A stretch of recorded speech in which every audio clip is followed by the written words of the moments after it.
My client saved $5,000 in 6 months. And while doing it, his salary didn't increase by a single cent, he didn't start a side hustle, and he didn't make big sacrifices in his lifestyle. He lives in the same city, shops at the same grocery store, and goes to the same job. The only thing that changed was how money flowed, not how it came in, but how it went out. You're lucky you're watching this video because I'm going to tell you exactly how he did it, and I guarantee this. None of the methods he used will feel big, dramatic, or life-changing.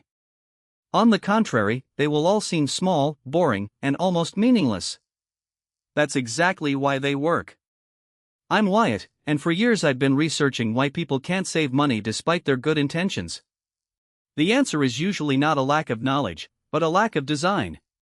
The brain is not designed for saving money, it is designed for spending. And fighting against that with willpower doesn't work in the long run. You need to turn the system in favor of your brain. My client did that.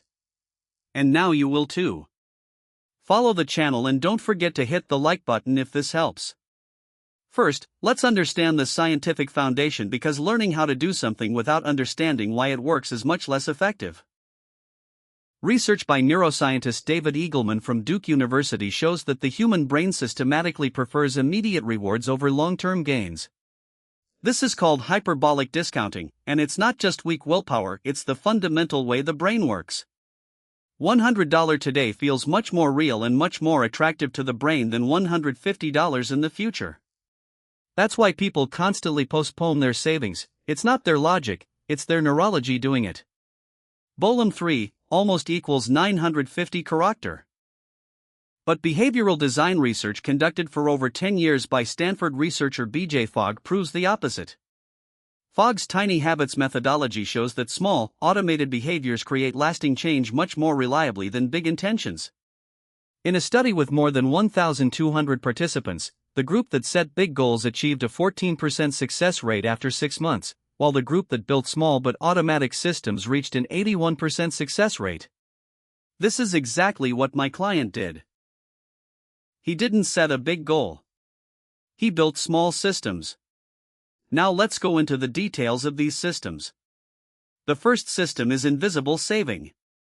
The first thing my client did was set a small amount that was automatically transferred to a separate account the moment his salary hit his account. At the beginning, it was only $200 per month. Sounds like very little, right? $1,200 in 6 months. But this is where psychology comes into play. A classic 2001 study by Dražen Prelec and Duncan Simester from MIT Sloan School of Management showed that the payment method dramatically affects spending behavior. When people spend money without seeing it, they process it mentally as if they never earned it. The opposite is also true. If the money is separated before it leaves the account, you treat it as if it never existed. My client explained it like this. After that $200 left in the first month, I had to live on what remained, and I noticed something you wouldn't expect. Nothing had changed. I was living the same life, just spending $200 less, and I almost didn't even notice it. This is no coincidence. Behavioral economist Richard Thaler's Nobel Prize-winning Save More Tomorrow research showed that automatic savings increases raised participant savings rates from 3.5% to 13.6% in 4 years. Why? Because you disable the decision-making process. The system decides for you, and the brain doesn't object at all. The second system is opportunity cost visualization. This is the most powerful mental tool my client used, and almost no one talks about it. Before every expense, he asked himself one question: what would this money become if I saved it for 6 months? A $5 latte. $5 every workday for 6 months is about 130 workdays, that's $650. Monthly subscriptions. 3 platforms he wasn't using, totaling $45 a month, $270 in 6 months. The effect of this type of question on the brain has been proven by research. Researchers from Carnegie Mellon University found that a simple phrase reminding people of opportunity cost during purchase decisions reduced spending by 15%. 15% may look small, but for someone spending $3,000 a month, that's $5,400 a year. My client didn't do this for every single expense, that would have been exhausting and the brain would eventually start ignoring the question. He only did it for major habits. Not the small daily expenses. The monthly recurring ones. This distinction is critical. The third system is protection from visible loss. Research on prospect theory by Daniel Kahneman and Amos Tversky from Princeton University showed that people feel the pain of losing on average 2.25 times more intensely than the pleasure of gaining. This isn't theoretical. fMRI imaging studies revealed that the experience of financial loss truly activates the pain processing regions of the brain. My client turned this psychological reality to his advantage. He kept his savings account visible in an app he checked every morning and watched the growing number. This reframed saving not as a loss but as a gain, making spending feel emotionally more costly. Because now the question was no longer should I buy a $5 latte, but am I going to lose $5 from my savings? The loss aversion instinct was now serving saving instead of spending. The fourth system is the social commitment mechanism. Research by Michael Norton and colleagues from Harvard Business School shows that telling someone else about a financial goal increases the likelihood of achieving it by 33%. My client applied this in a simple but powerful way. He told his wife he would save $5,000 in 6 months. He just said it. He didn't do anything else. But this simple declaration created a level of accountability he had never experienced before. In psychology, this is known as the commitment and consistency principle. Robert Cialdini's research shows that people are deeply motivated to make their identities and commitments consistent. Once he said he was a saver, his brain wanted to behave in a way that was consistent with that. The fifth system is spending review and categorization. At the end of every month, my client spent just 20 minutes categorizing all the previous month's expenses. This wasn't like popular budgeting apps, it was a simple, manual categorization: food, transportation, entertainment, subscriptions, and other. Research on mental accounting by Dilip Soman from the University of Toronto found that when people categorize their expenses, they make more conscious financial decisions and reduce unnecessary spending by an average of 19%. Thanks to this 20-minute monthly review, my client saw patterns he hadn't noticed. Every month he was spending $600 on food outside of grocery shopping. Some of it restaurants, some delivery, some cafes outside of work. $600. This shocked him because if he had to guess, he would have said at most $250. This simple 20-minute review made it visible. And once it was visible, he changed it.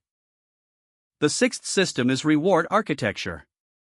Fogg's behavior design research shows that when positive emotions follow a behavior, that behavior becomes permanent. At the end of every month, when my client looked at his savings, he set a small reward.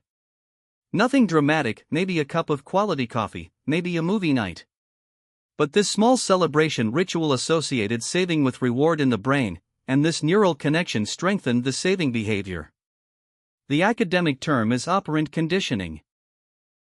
A concept based on B.F. Skinner's foundational research from 70 years ago. The brain is programmed to repeat rewarded behaviors. You just need to run this system for saving.